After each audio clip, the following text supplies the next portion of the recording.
अस्सलाम वालेकुम ख़वातीन व हज़रात, मेरा नाम है मोहम्मद अवैस मुबारक और आज मैं आपको जिस किताब का तारफ़ करवाने जा रहा हूँ वो किताब किसी भी तारफ़ की मोहताज नहीं।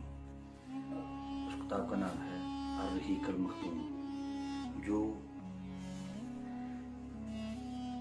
ये आप देख रहे हैं, ये किताब नबी करीम सल्लल्लाहु अलैहि वसल्लम की ज़िंदगी पर लिखे जाने वाली अव्वल नंबर की किताब है। इस किताब की हिस्ट्री कुछ इस तरह है कि सऊदी अरब की जो मौजूदा अल सऊद हुकूमत है उसने 1970 में इसका मुकाबला कराया और ये दुनिया की अव्वल नंबर पर आने वाली किताब है।